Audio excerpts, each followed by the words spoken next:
నేను మొదటి నుంచి అంటే సుమారు 2014 నుంచి ఈ ఆద్య కళ ప్రచారంలో భాగంగా జయగిరి తిరుమలరావు గారి వెంట ఉన్నాను. నేను ఒకే ఒక్క ప్రశ్న నేను ఈ సందర్భంగా సీఎం ముఖ్యమంత్రి గారికి, అంటే తాంబూలాలు ఇచ్చాము తన్నుకు చావండి అంటే ఒక జీవో ఇచ్చిర్రు, ఈ జీవో ఇంప్లిమెంట్ చేయాల్సిన బాధ్యత నీ అడ్మినిస్ట్రేషన్ది కాదా, మీ పరిపాలనా విభాగానిది మాత్రం కాదా? అంటే ఒక జీవో ఇచ్చిన తర్వాత అమలు చేయాల్సిన బాధ్యత మీ యంత్రాంగాంది కాదా? ఇది ఒక్కటి దయచేసి ఆలోచించాలి.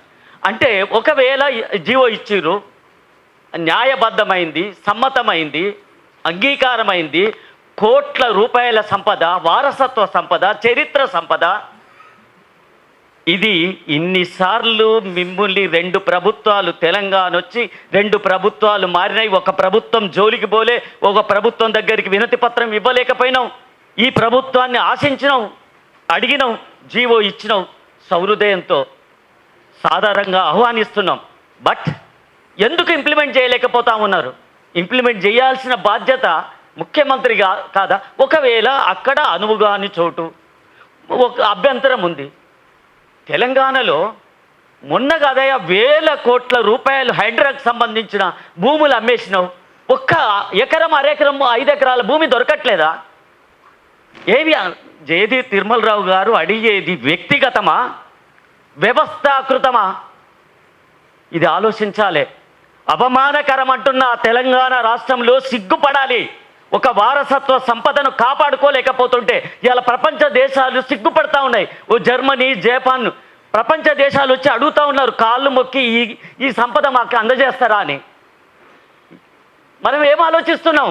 ఈ ప్రభుత్వాలు ఏం ఆలోచిస్తున్నాయి? ఇక్కడ అధికారులు ఏం ఆలోచిస్తున్నారు? ఐఏఎస్ అధికారులారా ఏం ఆలోచిస్తున్నారు? ఇన్నిసార్లు అడగాలనా? అవమానకరంగా మేము బాధపడతా ఉన్నాం.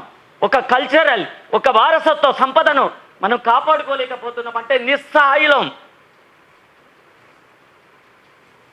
అందుకోసం ఇంతకంటే మేము ఎక్కువ చెప్పాల్సిన అవసరం లేదు. ఎందుకంటే 2.5 సంవత్సరాలు అయిపోయింది, ఇంకొక 2 సంవత్సరాలు ఉన్నాయి.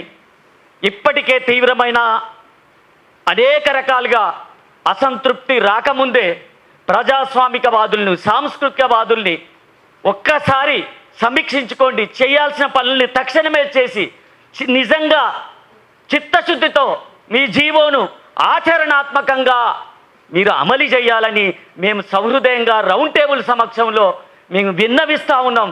ఇంకొకసారి మేము సమావేశం పెట్టడానికి కూడా ఇబ్బంది పడతా ఉన్నాం. ప్లీజ్ మేము అడగం. ఈ మీడియా ఈ సందర్భంగా విన్నవిస్తూ ఉన్నాం, దయచేసి ఆలోచించండి.